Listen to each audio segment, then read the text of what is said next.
Hi ಸ್ನೇಹಿತರೆ, welcome back to ಪ್ರಿಯಸ್ kitchen. ಇವತ್ತು ಗುಲಾಬ್ ಜಾಮೂನ್ ಯಾವ ಥರ ಮಾಡೋದು ಅಂತ ನೋಡೋಣ ಬನ್ನಿ. ಮೊದಲಿಗೆ ನಾನು ಗುಲಾಬ್ ಜಾಮೂನ್ ಪೌಡರನ್ನು 1 ಬೌಲಷ್ಟು ತಗೊಳ್ತಾ ಇದ್ದೀನಿ. ಇವಾಗ ಇದಕ್ಕೆ ನೀರು ಅಥವಾ ಹಾಲು ಯಾವುದಾದ್ರೂ ಸರಿ ಸ್ವಲ್ಪ ಸ್ವಲ್ಪನೇ ಸೇರಿಸ್ಕೊಂಡು ಚೆನ್ನಾಗಿ ಮಿಕ್ಸ್ ಮಾಡ್ಕೊಳ್ಳೋಣ. ನಾನು ಹಾಲನ್ನು ಸೇರಿಸ್ಕೊಳ್ತಾ ಇದ್ದೀನಿ. ಸ್ವಲ್ಪ ಸ್ವಲ್ಪನೇ ಸೇರಿಸ್ಕೊಂಡು ಚೆನ್ನಾಗಿ ಮಿಕ್ಸ್ ಮಾಡ್ಕೊಳ್ಳೋಣ. ಚಪಾತಿ ಹಿಟ್ಟಿನ ಹದಕ್ಕೆ ಕಲಿಸ್ಕೊಳ್ಳೋಣ. ಕಲಸಿದಾಗಿದ್ಮೇಲೆ ಒಂದು ಅರ್ಧ ಗಂಟೆ ಹಾಗೆ ಇಡೋಣ. ಅಷ್ಟರಲ್ಲಿ ನಾವು ಸಕ್ಕರೆ ಪಾಕ ಇವಾಗ ಮಾಡ್ಕೊಳ್ಳೋಣ. ಇವಾಗ ನಾನು 1 ಕಪ್ಪಷ್ಟು ಸಕ್ಕರೆಯನ್ನು ತಗೊಂಡಿದ್ದೀನಿ. ಇದಕ್ಕೆ 2 ಕಪ್ಪಷ್ಟು ನೀರನ್ನು ಸೇರಿಸ್ಕೊಳ್ತಾ ಇದ್ದೀನಿ. ಇದನ್ನು ಚೆನ್ನಾಗಿ ಮಿಕ್ಸ್ ಮಾಡ್ಕೊಳ್ಳೋಣ. ಇದು ಪಾಕ ಏನು ಬರಬೇಕಂತೇನಿಲ್ಲ. ಸಕ್ಕರೆ ಎಲ್ಲ ಚೆನ್ನಾಗಿ ಕರಿದ ಮೇಲೆ ಒಂದು 5 ನಿಮಿಷ ಚೆನ್ನಾಗಿ ಕುದಿಸ್ಕೊಂಡ್ರೆ ಸಾಕಾಗುತ್ತೆ. ನೋಡಿ, ಸಕ್ಕರೆ ಎಲ್ಲ ಈಗ ಚೆನ್ನಾಗಿ ಕರಗಿದೆ.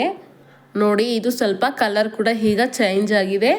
ಇವಾಗ ಇದಕ್ಕೆ ನಾನು ಅರ್ಧ ಟೇಬಲ್ ಸ್ಪೂನ್ ಏಲಕ್ಕಿ ಪುಡಿಯನ್ನು ಸೇರಿಸ್ಕೊಳ್ತೀನಿ. ಸ್ಟೋವನ್ನು ಆಫ್ ಮಾಡ್ಕೊಳ್ಳೋಣ. ಈಗ ನೋಡಿ, ಇದು ಜಾಮೂನ್ ಹಿಟ್ಟು ಕಲಸಿ ಒಂದು ಅರ್ಧ ಗಂಟೆ ಆಗಿದೆ. ಒಂದು ಕಡೆ ಎಣ್ಣೆಯನ್ನು ಕಾಯಕ್ಕೆ ಇಟ್ಟಿದ್ದೀನಿ.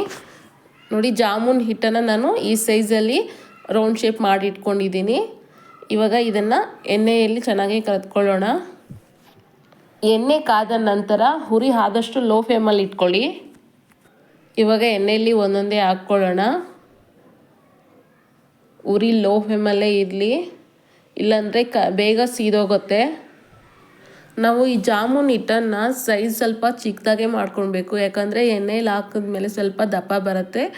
ಮತ್ತು ನಾವು ಸಕ್ಕರೆ ಪಾಕದಲ್ಲಿ ಹಾಕಿದಾಗ್ಲೂ ಇದು ಸ್ವಲ್ಪ ಸೈಜ್ ದಪ್ಪ ಬರುತ್ತೆ. ಸೊ ಅದಕ್ಕೋಸ್ಕರ ಸ್ವಲ್ಪ ಬಾಲ್ ಸೈಜು ಸ್ವಲ್ಪ ಚಿಕ್ಕದಾಗೆ ಇರಲಿ.